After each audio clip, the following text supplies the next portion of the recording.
Hi, this is Rachel Stevens with the Pet Nanny in North Poplar Bluff, Missouri.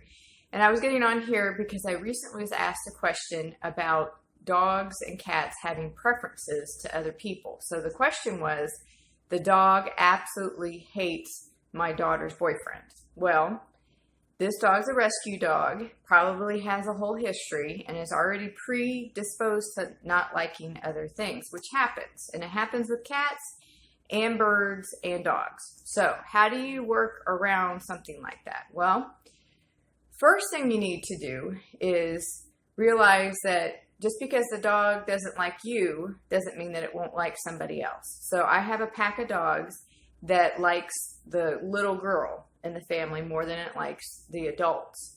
So if you're in that family and you already know that the dog likes the little girl, then have the little girl take the lead in potty training and leash training and that sort of thing. And then she can bring you in. The dog will start trusting you the more it lives in your house and knows that you're a nice person.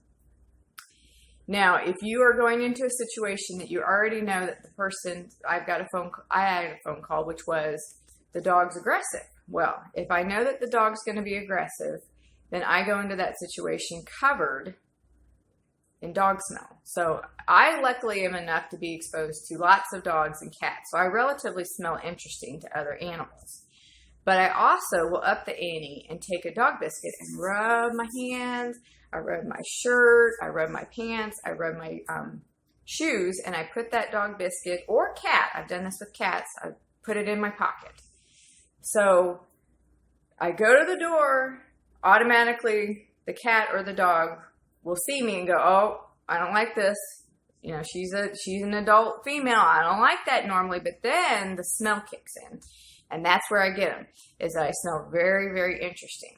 So how do you utilize this? If you know you're going into a situation, don't go into it going, this dog's not going to like me. This cat's not going to like me. I don't ever have that in my mind. I smell really good, and I wonder if they're going to find that thing in my pocket.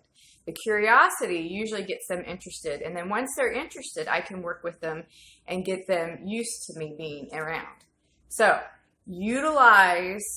figure out what your dog or cat or birds have preference to and utilize it.